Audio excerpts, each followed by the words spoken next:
You're listening to an Airwave Media Podcast. It's a new year. Happy New Year, Nathan. Hey, Happy New Year. Yeah, did you make any New Year's resolutions? You know what? After spending so much holiday cheer, maybe saving a little money. Well, if saving money is a goal for you in 2025, then you should maybe stop spending insane amounts of cash on your wireless bill. And the easiest way to do that is to switch to Mint Mobile. Oh yeah, you're right. Mint Mobile lets you maximize your savings with plans starting at $15 a month when you purchase a 3-month plan. Yep. Say bye-bye to your overpriced wireless plans from the big three while still enjoying high-speed data and unlimited talk and text delivered on the nation's largest 5G network with Mint Mobile. You can bring your own phone, keep your same phone number. Mint Mobile makes it so easy to save money with plans just for $15 a month for 3 months. I love this. To get your new customer offer and your new 3-month unlimited wireless plan for $15 a month, go to mintmobile.com/queens.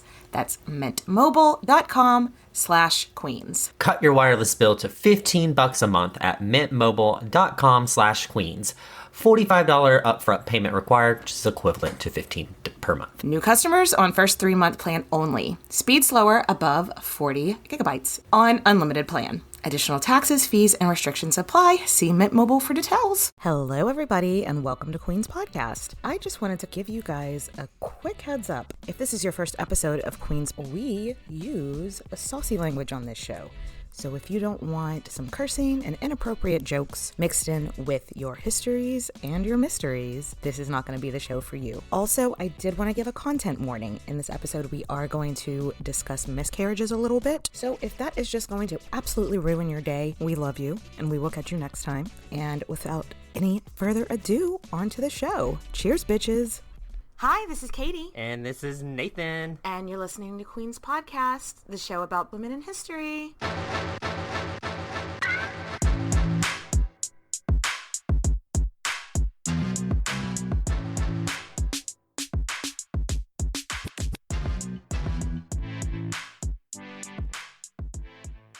Hello, Queens. Hey, Nathan. Hey, Katie. I am super excited for today's episode. Yes, because we have a third person on the line today. Welcome for the 4th time on Queen's Podcast. We have our resident psychic, Tandy. Hello. I'm in a very weird mood today, so. Okay. This ought to go well. Cool. I love this. For anybody that's never tuned in to one of our History's Mysteries, let's start with saying what we're going to do today. In these episodes, we invite on our friend Tandy, who is a wellness witch and tarot card reader, and we give her a historical mystery, and she lets the cards tell her what happened. Nathan, what's your favorite? This is our 4th one. What was your favorite one that we've done so far? I think the very first one was one of my favorites, was because it was the Princes in the Tower, right? And Tandy just brought a big chunk of wood. I guess she found it on her walk and it was like Elizabeth Woodville. Like it was just, there were so many fun things that happened there. What about you, Katie? Even though it maybe wasn't the most chill one, I really liked the Elizabeth Bathory. She's into the darker stuff. It was just such an interesting contrast because when we did Princess in the Tower, it seemed like Elizabeth Woodville was like, I am here and I'm a calming energy and I want to tell you my story. Whereas it seemed like Elizabeth Bathory was like, I'm here, but I'm a shit starter. Like, I want to fuck with y'all, but you're not letting me fully into this space. And I just thought it was an interesting contrast. Tandy, what about you? Do you have a favorite of the 3 that we've done previously?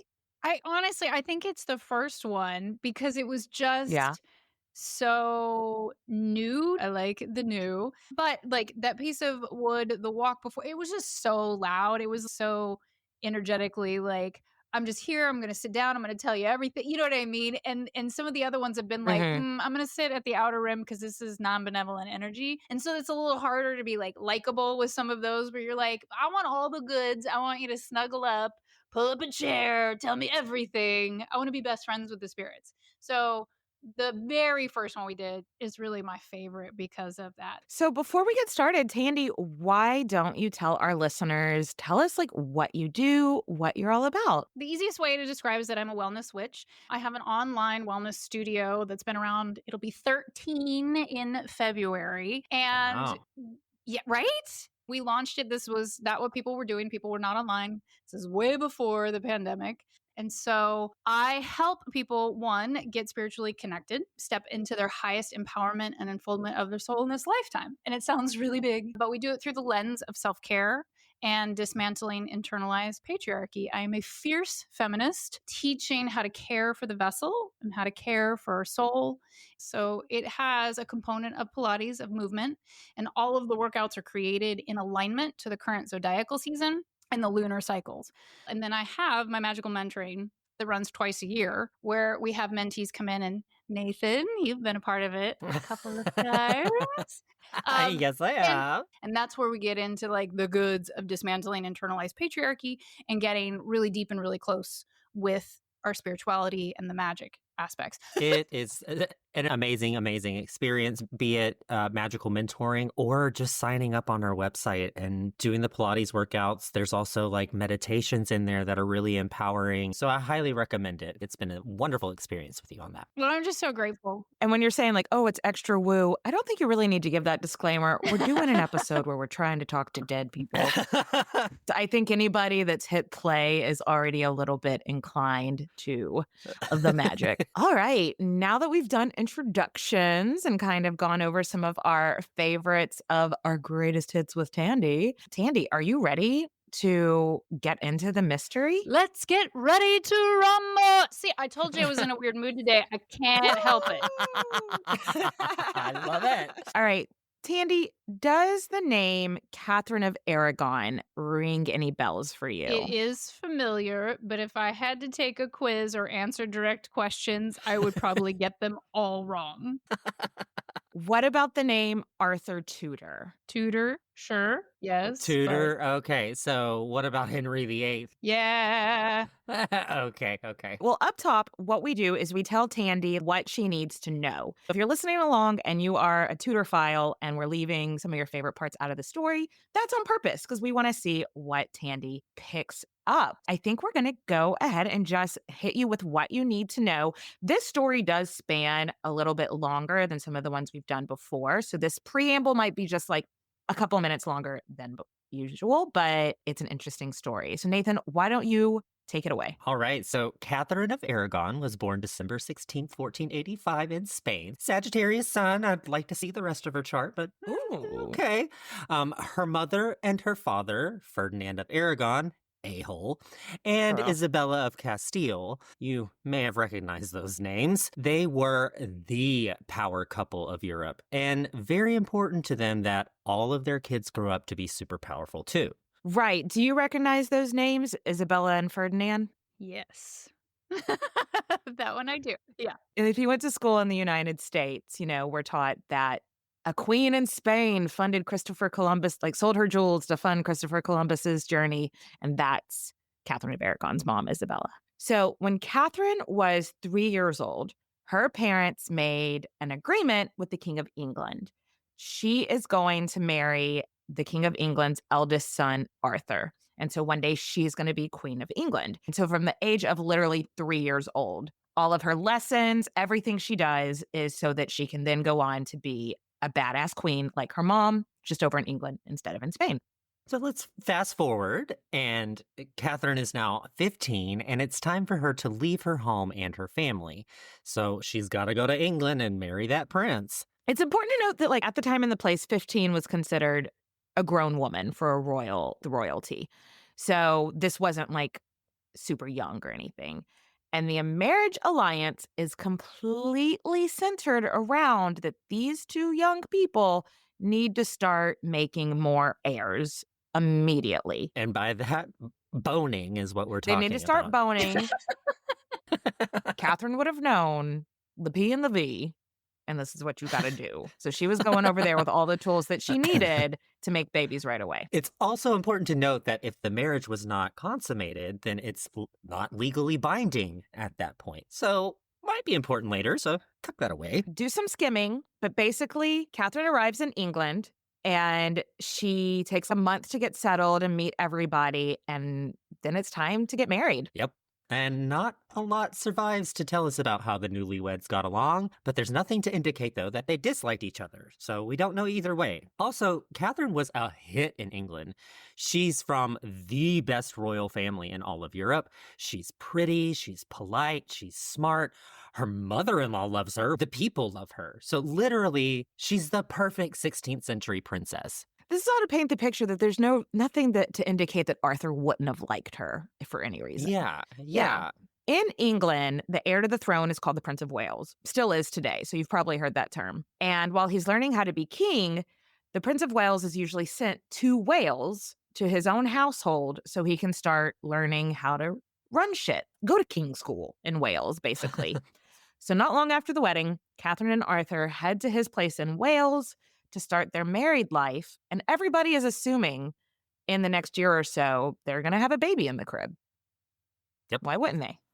Sadly, though, while in Wales, Arthur catches something called the sweating sickness, and he dies about 5 months into their marriage. Have you ever heard of this sweating sickness before, Tandy?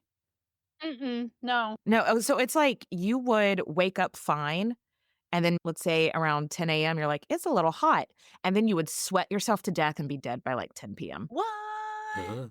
We still don't know what caused it. We still don't know what made it go away. So it was very sudden. Protocol at the time for royal widows is that basically until you can prove that you're on your period, you kind of stay under close supervision just in case you're pregnant. Because if she was pregnant and it was a son, that would be next in line to be king. But Catherine is like, hey, guys, y'all really don't have to worry about that. We never had sex. I'm definitely not pregnant. And from the jump, no one really took her seriously when she said that they had never had sex. I mean, what else would they have been doing in Wales all this time? Also, Catherine's mom, Isabella, would have told her under no uncertain terms that you need to get pregnant right away. So why wouldn't they have been at least trying? She would have known better. Is she just trying to be modest by saying, oh, we didn't have sex and be that very demure girl? Very demure. Was it very mindful? Was it too embarrassing to talk about in front of people? I mean, I can get that, the too conservative type of personality to talk about sex. Very, very pious. So who knows? Time to do a little bit more skimming, but the facts that you need to know, the King of England has another son named Henry, and both the King of England and the King of Spain are eager to keep this alliance. So they're like, why don't we just redo it all, copy paste, just with a different prince in place now. Okay. Catherine will just marry the next son. Everyone in this story right now is super Catholic. According to Catholicism, if she slept with Arthur and then sleeps with Henry, then that's incest. But the Pope has so much power. The Pope. He has so much power that he can literally be like, no, it doesn't count. None of this matters because God wants this alliance. It's all okay. Like, literally, you can get a hall pass from the Pope. To be like, incest in this specific situation is okay because y'all are really rich and y'all probably paid me a lot of money to say that God wants this alliance. But this, for me, is whenever I start to go, huh? Because Catherine of Aragon is like, that's fine. Y'all can do all of this, but I never slept with him, so it doesn't really matter. It doesn't matter. Yeah. So 7 years later, a lot of shit goes down in 7 years. Not relevant to this part, but 7 years later, old king dies. Henry VIII is now King Henry VIII, and he's been in love with Catherine this whole time. And his first act as king is he marries Catherine of Aragon. And now let's fast forward 20 years. And we have a problem. The people love Queen Catherine because she's charitable, super pious, but she's unfortunately a royal woman, and all they freaking care about is her having a son and an heir. They definitely had some infertility issues in their marriage. She didn't really have any problem getting pregnant. She had a really hard time. She had so many pregnancies, so many stillbirths, or babies that lived for a couple of days and then died. After 20 years, they only have one living child. and it's a girl, and a daughter named Mary. And so because history is a bag of dicks, that's a problem. Oh, gosh. Like, I just remember doing the research on this, and it was the most tragic freaking thing. I know. Because over 20 years, she had so many miscarriages, so many stillbirths, and it's just like, this poor woman is just being put through all of this. Oh, anyway, King Henry VIII decides that he's got to annul this marriage to Catherine and marry someone else because he needs to have sons. He's expecting Catherine to be like, oh, yep, totally fine. Because honestly, yeah, right. Annulling a royal marriage for infertility issues, that really wasn't unheard of. We've had ding-dong problems before. We've had all sorts of stuff. In this case, Catherine's like, oh, I'm pious as fuck. Hell no. We are not getting this a marriage null. So Henry has to take it to court. And so the king and queen are in court against each other, and him being like, this marriage was actually never valid to begin with because you were married to my brother. And so this is incest. And so it doesn't count. And he cites Leviticus from the Bible that's like, if you lay with your brother's wife, y'all will be infertile. And she's like, one, we have a daughter, so not infertile. And two, never slept with Arthur. Get it through your fucking head. And really up to this point, everybody's just assumed she was just saying that. But now that it's like a legal thing, it's like, fuck, yeah. And after years and years of fighting it, to get his way, Henry VIII decides to break with the Catholic Church just so he can divorce Catherine. And this break with the church is often cited as Henry VIII's descent into being, an all-around dickbag. Yeah. Because in breaking with the church, he also gave himself the role as like a supreme ruler and has no checks, no balances anymore. And spoiler alert, a lot of people lost their heads because he was insane. Yes. So what we want to know, Catherine and Arthur, did they or didn't they? Did Arthur not know what he was doing? Did they think that they just had time? Or did they do it? But Catherine was so obsessed with the idea of being Queen of England that she thought the only out to keep this route that she thought God had put her on was to tell this one little bitty lie. And that is where you come in, Tandy. Okay. That is the story that we're going to get to. Do you have any questions before we pull? I do not. Okay, so what we're going to do is we're going to take a quick break and top off our drinks and hear a quick message from our sponsors. And then Nathan, are you so excited to see what the cards say? I cannot wait. I'm such a nerd. All right, we will be right back. Nathan, what is that shirt you're wearing? Oh, you mean my see you next Tuesday pink crop top? Isn't it fabulous? Yes, I absolutely love that. Where did you even get it? From this really cool site called Empower by Heidi. Here, let me send you the link. Okay, let me check this site out. Nathan, I love everything on here. Oh, here's your shirt under a section called Damn Fine Tees. Mm-hmm. I need this one. Fueled by coffee and feminist rage. Yes, that's definitely me. I knew you'd love it. Empower by Heidi is not your average clothing company or retail website. They're all about rejecting societal norms, embracing your wild side, and letting your freak flag fly. Ooh, I am obsessed with everything under the section called Unfiltered Finds. Mm-hmm. You know, here at Queen's Podcast, we love the F word. And all the curse words in this section on these products are certainly unfiltered. Yes, that's their entire vibe. Empower believes that we should reclaim the language and breaking down boundaries. Something that I think our sweary listeners will resonate with. Yes, I really, really agree. And hey, they even do free shipping for orders over $50. Yep, and Empower is providing a special offer to our listeners. 10% off your purchase with the promo code. I love a good promo code. So go to empowerbyheidi.com and use promo code QUEENS to get 10% off at checkout. That's EMPOWHER by Heidi.com to get 10% off with the code QUEENS. Shop now at the Home Depot and get up to 35% off select appliances. Plus, save up to an extra $400 on select appliances like Frigidaire. From the stainless steel French door refrigerator with crisp steel drawers to keep produce fresh longer, to the 5-burner electric range that lets you cook more at once and get meals on the table faster. Right now, get up to 35% off select appliances like Frigidaire. The Home Depot. How doers get more done. Pricing valid January 9th through January 29th. U.S. only. See store online for details. Minimum purchase required. All right, and we are back. I am so excited to hear what the cards have to say. Okay, I'm not asking clarifying questions right now. I'm simply going to pull for, did she sleep with Arthur? Just very simplistic, okay? Did they do it? Did they get her done? Hang in there. The anticipation. I can't. I just love it every damn time. Okay. It's never simple. It's never straightforward. It's never a yes or a no. Okay. So, which sounds like, Right. what? The answer is no, honestly. It's the 7 of Swords. Okay. So I asked, what I was asking was, did they sleep together? Right. So the answer is no, they didn't. Right. While you all were talking, and before I pull cards, we always talk about this, that there's messaging that comes through, there's energy that moves through, and she seems pretty loud of, I'm not a liar. I wasn't lying. I didn't lie to begin with, and I didn't lie at the end, and I certainly wouldn't have lied in court. So they didn't. It's the 7 of Swords.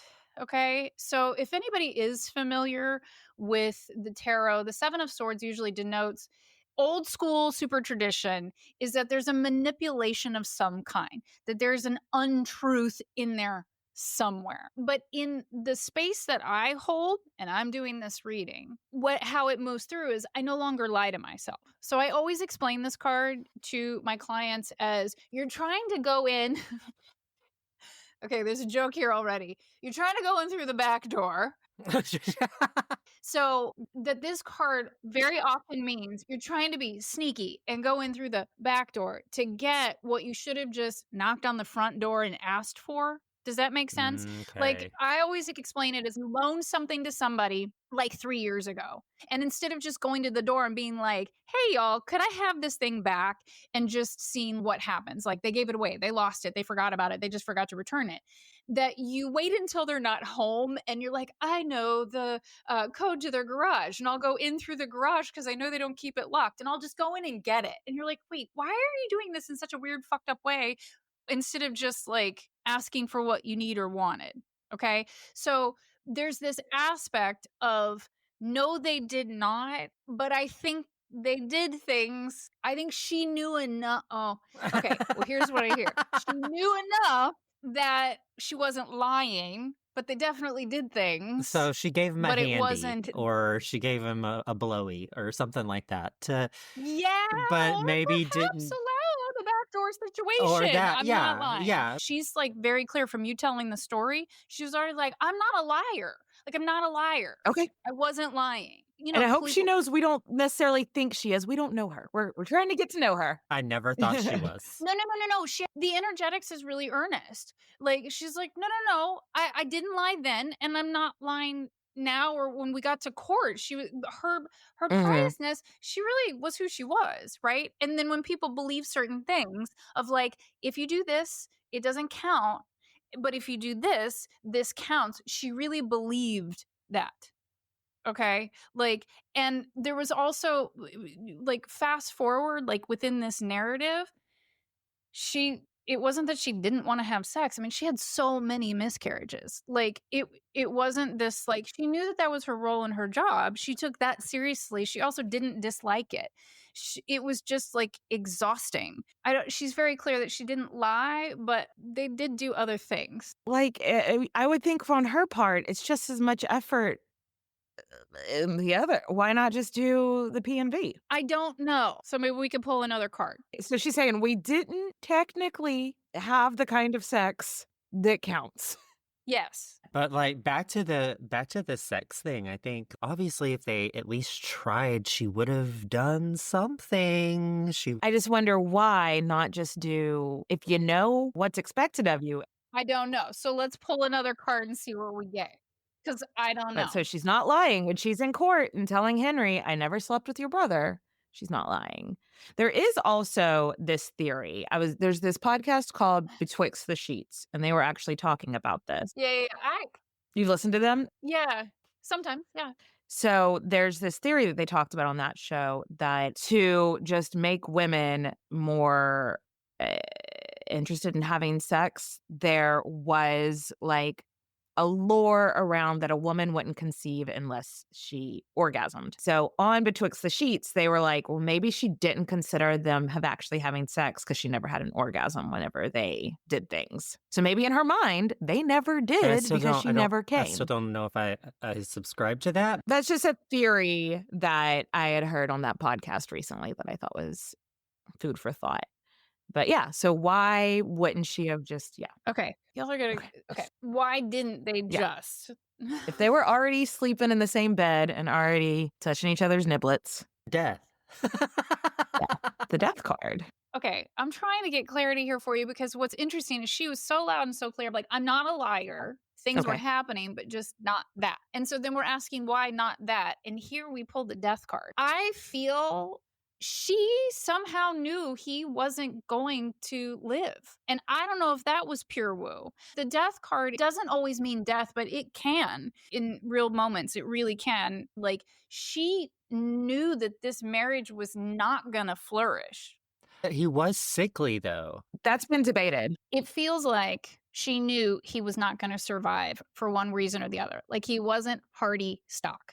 So it feels like she knew that by not, it was going to save her and the longevity and like she was there to be queen. It plays into the theory that he was a sickly child. Like he did have health issues. It actually feels quite woo. This card is connected to Scorpio, which is like the witch of the chart, that she just had this feeling is what I'm getting. I get a yes from that. She was just like, oh, I just don't see this. I don't see I don't want to necessarily have his baby if he's going to be dead in a couple months. Did she and Henry VIII have any connection? I mean, they would have met at the wedding. She would have been 15 and he would have been 10. They had like a brother-sister connection. Here's what I hear. And again, just the messenger for the two cards that we pull. I think she knew he was hardier stock. Mm-hmm. So it's totally possible that she may have gotten whiff of like, oh, this one's the one with the aura, but he would have been a little kid. Energetically, this is like it was like a message, a feeling that Arthur just wasn't going to survive. Okay. Maybe a vision. She definitely did a lot of like fasting. She was very pious, very into being Catholic. And I think we talked about on her episode where she like would do a lot of fasting. And sometimes, people would fast and have hallucinations that they were getting visions from God. Visions. Yeah, that sounds like a loud yes. Okay. That's a very loud yes. Didn't we talk about that, Nathan? Like starving yourself did. And then getting visions from God? Because she would do that. She would starve herself for days, weeks. It was just like brutal, but she would have these visions. That's a yes. Yeah, so, I could see it. That's a yes. In one of these fastings, maybe she had a vision being like, this guy's not going to make it. Yeah, and it 100. That's what I hear. Sad. I am. I'm always sad when I talk about Catherine of Aragon, though. She just had such a rough life. Oh, I know. So sad. So sad. I know. She and Arthur were doing things. They just weren't doing that. So, are you getting the vibe that she like at least liked him? Yeah. Oh, yeah. Actually, yes. Yeah. Okay. So yeah. Yeah. It's like this kind of like soft. It was like yes. It was like, I just need to have a map and a plan. And not only that, I have had this vision. I know this isn't going to last. And I know the rule. Mm-hmm. Well. Interesting. I love that she's like coming in. I was just having visions being like, ooh, this is not your king. Yeah, she actually, she really liked sex quite a bit and took her role very seriously. And this was part of why she was so fucking pissed. And like you said, there was a lot of annulments for not having a male child. She knew the rules, but she was like, this is not for lack of trying or lack of liking here. And it's been 20 years. Like, that's very loud also. So yeah. It would just be so confusing to me if people are like, wow, they're saying all this stuff. It's like, I just spent 20 years of my life pregnant. This is very much the vibe. As you all were telling me, like, it was really loud. She was like, I didn't lie. She was like, I really tried. It was fucking exhausting. You try being pregnant that many times and then having them just all like die and not survive. She was like, this is fuck you. Like, that was part of her moment of feminism empowerment. Like, I have been here. I am doing my job happily. You don't get to discard me like trash. I 100% agree, because to me, like, from her perspective, if she's got her husband and she's very pious, and King Henry VIII, they're both very pious, and Henry VIII is saying, you slept with my brother, so you're infertile. If she had really slept with his brother, she would have been like, you know what? You're right. The Bible's right. The Bible is correct. That's why I'm infertile. But she didn't. She's like, Yes. no, I didn't. No. And that is not the reason why this has happened. Oh, you pulled another card. Which one is that? What is this card? She was like, to this day, I wasn't lying. I was telling the truth. So this is the Nine of Pentacles. Nine of Pentacles is a really beautiful, auspicious card. It's usually about our ancestors gathering. It's usually about family. And it's usually about like happy moments of family and lineage and legacy and heritage. And so it's interesting. This is the one that comes out because she was like, family meant a lot to me. This role meant a lot to me. Like, I served, I was dutiful, and I meant it. And I've been taught my whole life that this was the role I was supposed to have. Like, no, I've done my job, and I didn't lie, and there might have been some strategy, but maybe just some smarts of like knowing what was the lie and what wasn't. And she was like, you don't, after 20 years, get to take me to court and call me a liar on all of these things. Like you said, like they loved her, like the public loved her, and that actually meant something to her. Like, it's like I've already been insulted 1,000 ways by the universe and God. Like, I'm trying to have babies here. I would love to give you a son. I would have loved to have given you 10. It's just not happening. She was committed to this family and this legacy. And when they went to court, she had a mic drop moment. Like, he called her into court. She basically read him for filth and was like, I've given you children. God's just chosen to take them away for whatever reason. It is one of the most badass bitches. And she walks out of the building and he's like, come back here. And she's like, queen, out. And just like walks out on him, embarrasses him in front of everybody. But like, he's out there telling everybody that she's a liar and all of this. And also, when you spoke to the family aspect, so you know how we mentioned that her parents were the king and queen of Spain?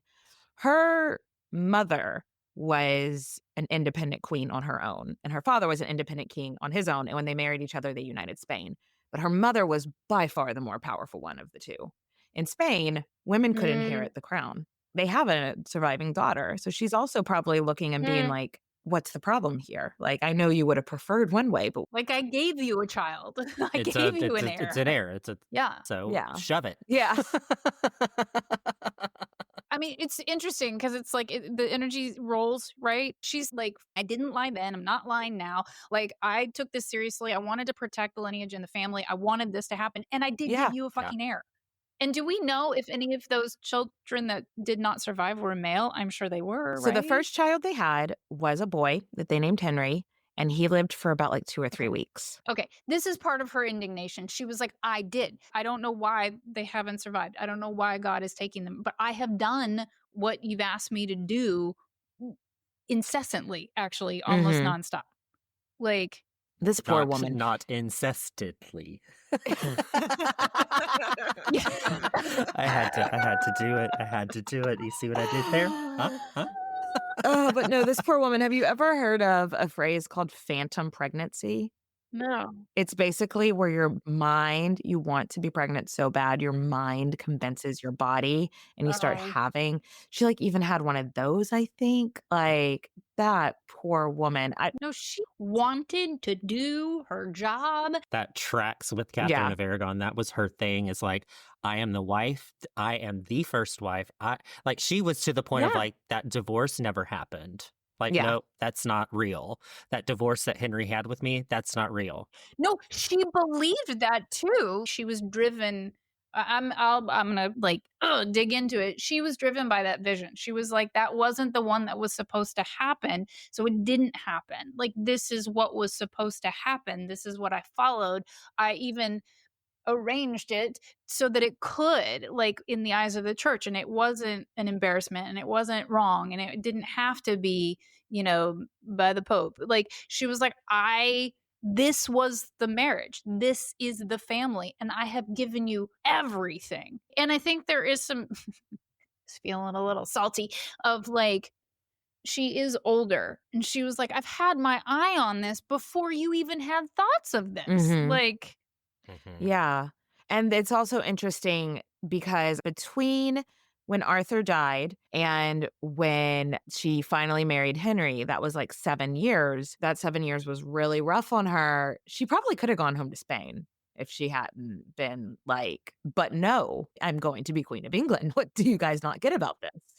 yeah. She's like, no, I have a legacy and an assignment and a divine messaged like role. I'm doing it. Tell me what card that is again. It's the 9 of Pentacles. Okay.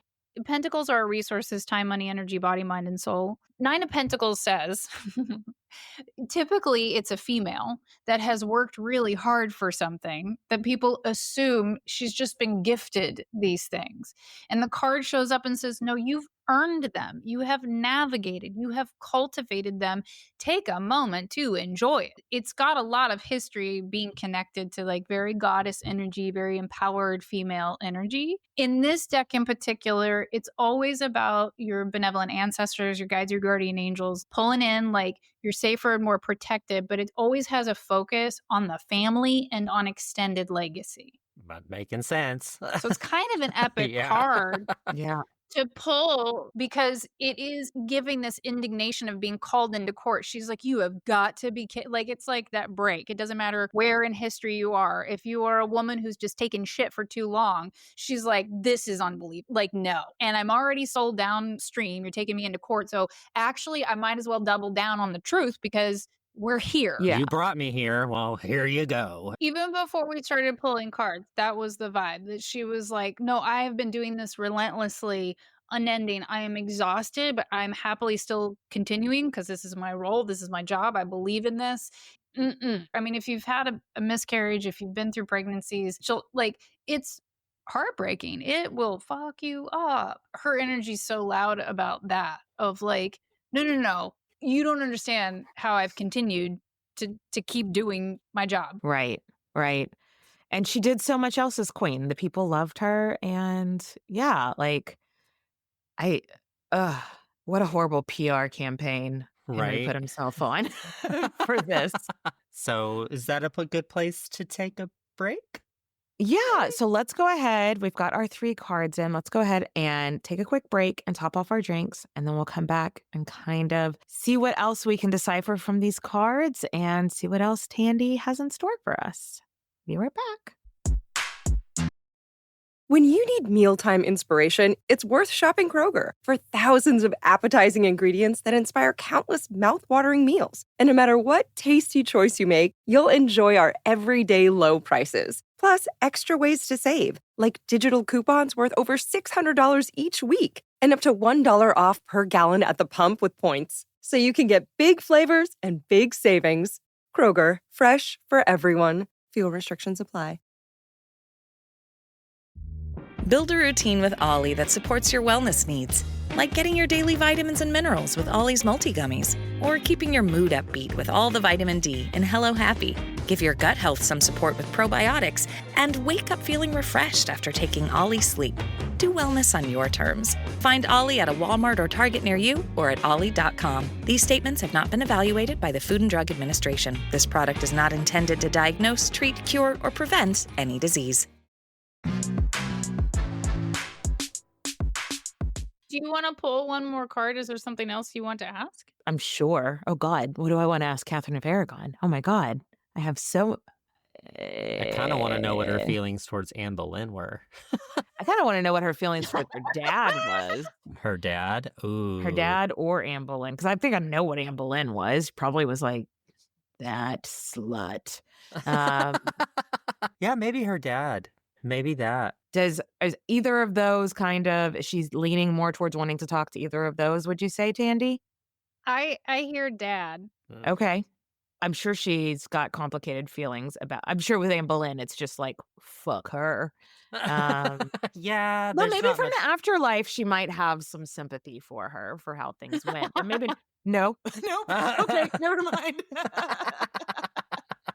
Not a whole lot. She's like, I worked my ass off.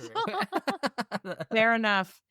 Yeah, see what she has to say about her dad. Okay, can we refine a question? In the years where she was just kind of floating around England, her dad was not doing anything to help her come home, but her dad also wasn't sending her any money to live off of. And she still had to live like a princess. And then also, the King of England, Henry VII, wasn't giving her any money to live off either. So, how did she feel about her dad, her father-in-law? How did she feel about these men that just treated her like such garbage while she was in this place of limbo? This is part of why she got so mad when Henry took her to court. She was like, fuck all y'all. Like, I'm so over it. Okay, this is a great card. Oh, that's a pretty card. This is the Magician. The Magician card says you can bring anything into fruition in this lifetime as long as you have the suits balanced, right? And it's this real balance of practical and magical. If you've got all the suits, like your swords, your cups, wands, and your coins, then you can manifest, have what you desire. Make sense? So this Magician card, she definitely, like, as I'm like holding the card, like waiting to pull it, she was like, fuck these men. Like, they are just a hot mess, dad included. They're just going to do what they want to do. They think they get to, but she considers herself a magician. I'm just going to pull a rabbit out of a hat. I'm going to make it happen. She was getting these messages. She was very woo, like very connected. You know, when you believe, right? When you have experiences of visions or messages and then it plays out in your life, this solidifies your belief system. But short answer, her vibe towards her dad was like, he's just being a man. Honestly, like he's just being a male. He's being a royal. Like, I don't know what the fuck's going on with him. I clearly don't enjoy this at all. I don't know why I'm being left here to fend for myself. But her belief system was so strong that she was like, I'm protected. I'm going to figure this out. I'm here to pull a rabbit out of my hat. This is my role. This is my lane. This is my call God's from testing God. me. Well, the vibe of the Magician is I'll figure it out, right? When you believe that your path is bound for very big and great things, that there will be a lot of big obstacles in the way and that those are tests to how well you can hold it. So there's a spiritual philosophy that like, yeah, it's cool to like reap the rewards and be seen and have an audience when everything's going really good. But can you do it when it's shitty? And she really felt like, well, this is like the first big test. So, and she relied on these visions. They gave her faith, they gave her hope, and they gave her a direction. And so it feels like when that happened or was happening, her visions were like, you'll be provided for, you're going to be queen, it's going to be fine. I love thinking of Catherine of Aragon as the magician. Me too. She felt like she was supposed to be the Queen of England, and however it happened, that was her duty and her job, and that was her destiny, and I don't know how it's going to happen. She believed. Yeah, I believe that she believed. Oh, she was a staunch religious woman, and I find it fascinating that you can find the woo through different religions. Catholicism is pretty woo-woo. Let's be real. Right? Well, I mean, you're chosen by God, particularly to be royals. Yeah. Like, it's the ultimate woo. I'm curious, when we talked about Princes in the Tower, you got quite emotional with Elizabeth Woodville coming through, just being like, thank you for still talking about this. I'm so happy that you still care about this. With Elizabeth Bathory, it was just sort of like big Leo energy of like, I am just so happy. People are talking about me. I don't care if they're saying horrible things about me. I'm happy to be in the conversation. With Mary Queen of Scots, the energy was like, could y'all please stop asking me about this? Could y'all please quit talking about this? Obviously, Catherine of Aragon doesn't want us calling her a liar, but is she giving off any kind of vibe on like us asking her to be around or talking about her or anything like that? Well, it feels like she's happy to be here. I mean, sure, it's a really strong energy. Do you know what I mean? Like, it's very vibrant and strong. It is very directed at, no, I was who I said I was, and I had a mission and a goal. She's really more concerned, like energetically, with her integrity in the narrative. She would have been very much concerned with that too.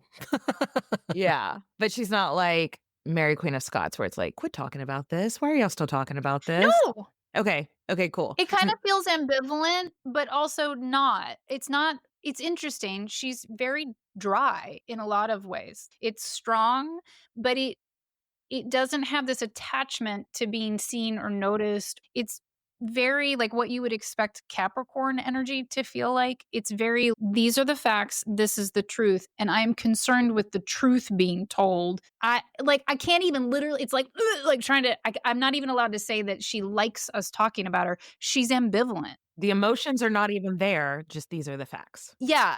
And I think you could say she's appreciative. Why are these words so funny? They're very like, it feels very cold and precise. Wow, it's hard. It is literally challenging to articulate because it's not devoid of emotion, but it's not being driven by emotion. It is being driven by integrity, fact, and clarity. Yeah, I feel like she's back in court and she's like the prosecuting attorney and she's just saying, this happened, these are the things that happened. Thank you for your time. Yeah, I don't have much feeling attached to it anymore. Bye. Yes, and it's very strong and it's very, I mean, I dig it because she's like, correct. She was like, you can come for me, but that's not the truth and that's not the facts. And I'll just keep repeating it and I'm not going to get all wrapped up in you. I've done my job. Though it seems like the one part that did have some emotion is like, well, maybe on the other side, she actually has some sympathy for Anne Boleyn. And then you laughed out loud. It feels, I'll put it this way. I can tell you what it feels like when you were talking about it, that she's like, I don't want to like her, but I kind of do. And I'm also kind of like, fuck that. I went through all of this trying to cultivate an heir. And actually it feels like she likes her and kind of respects her. But like, I can't really say that out loud because I'm also a human that had to go through that. I just am not going to give it that. Yeah. Oh, cool. So just to recap, her and Arthur did things, but not the thing that they needed to do. So she was not a liar. We just didn't ask any other specifics at the time. Sounds like my teenagers. I didn't lie. I didn't lie. I just told you half of the truth. The reason behind not going all the way in the traditional sense with Arthur is that she just had some kind of, whether it a vision from God or a feeling or something that this is not your path. He is not long for this world. And she didn't fucking lie about it. Quit asking us. And how did she feel about like all the men that were in her way, her dad, her father-in-law? They were just being men, and that's just, men really do be like that sometime. And that's what she had to do to get that was part of her destiny. So she just kind of rolled with it. Wow. This has been so much fun. I know. I have so many other things I could ask about Catherine of Aragon, but we don't need to have a 3-hour-long episode, Tandy. I'm sure you got other shit to do. I mean, I love these, but I feel like this is such a good, concise, like, her energy's like hearty and strong and salty and sassy. I like it. I will say that what is moving through her, and she's very clear. Mm-hmm. Like, it's not mincing. Do you know what I mean? And it's not ego driven. There's a lot of clarity in it. These are the facts. That feels refreshing. No ambiguity. I bet that could be frustrating in your job whenever the cards are giving you, or the vibe is giving you something ambiguous. So it must be refreshing to be like, nope, this is just the answer. Well, it's interesting because, again, like the very first one that we did, felt like it was like open flow and go, and it was warm and like really go. It's the energetics of these spirits and these souls, right? Catherine is more like she was here and clear and like strong, but also had to like warm up of, I don't know. Okay, here we go. You know what I mean? Like, well, that was well, Catherine of Aragon, thanks for joining us. So nice to have you on the show. I wonder what she thinks of Six the Musical. No, God. I've been singing it this whole time, so I think she likes it. Like, I have literally been singing her song in my head from Jump, and I think she really likes it. No way. There's no way. I love it. So now, for the second half of this episode, we're going to sing Six the Musical. And now, please join us for a 90-minute sing-along of Six the Musical. No. And I'm sure our listeners would actually love it. They probably would love it. Oh, my God. I almost said that at the top of the show because that song has been repeating, like her introduction. I love that musical. I think she really likes it. I love that. Yeah. It feels like she feels like they kind of got it right to put the women out front, that she was like, all right, I had to wait this long for it, but cool, I'm here for it. Thanks. And they represented her pretty well. Yeah. Like, no, you're not going to do this to me. Fuck you. And so it really much 100%. captured her personality. Do you know who my mother was? Yeah. These episodes are always so much fun. And let's do it again in another 6 months or so. But before we go, plug your pluggables. We're going to put links to your mentoring in the show notes. What else do you want people to know about magical mentoring, unicorn wellness, and just the entire Tandy experience? I would love for everyone listening to know that Spring Magical Mentoring will begin March the 7th. It's the first Friday in March, and that all through February, we're going to be doing exploration phone calls for it. So it's a 4-month mentoring program. It is super boutique and unique. Every month, you all will get a channeled tarot reading. It's 5-card reading. So a channeled experience, similar yet different from this, that has a channeled to-do list that moves us through the 4 months of March, April, May, and June. The spring session has historically, for the last 6 years, been Lilith and Aphrodite. But I want everybody to hear that it's a channeled experience for me also. The questions that we work with, I don't know what they are yet because they have not moved through from the goddesses yet. And there's some conversation amongst the goddesses. It may just be Lilith in the spring, which would be really exciting. And the first time I've done a mentoring that focuses on one goddess, which means it'll go deep, deep, deep. And because of the energetics of 2025, Lilith is like, y'all need to know me, you need to embody me, and you need to work with me in order to move through all of these new energetics. So if it's at all interesting, it is always an exploration process and a phone call. We spend 30 minutes together to see if it's a fit, both from them, you and me. And I'm going to start those phone calls in February. So if anyone's interested, they can head straight to unicornwellnessstudio.com and pick their calendar time the minute this publishes and airs. Yeah. We'll have the link in our show notes, and this will come out towards the end-ish of January. And so if you're listening to this in real time, and that sounds good to you, the link will be in the show notes. And we'll also link out to where you can follow Tandy on Instagram and where you can subscribe to her podcast and newsletter, all the good stuff. Yay! I love listening to the podcast, especially whenever we're going into, because I love astrology, but there's so much I don't know. And so I love listening to the podcast when we're transitioning into a new sign, especially so I can kind of get because your episodes are so accessible.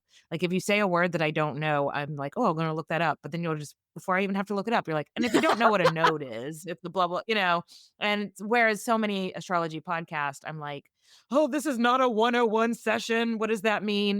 But yours is more accessible. So I love listening. Yeah, the Magic Spark is such a great show.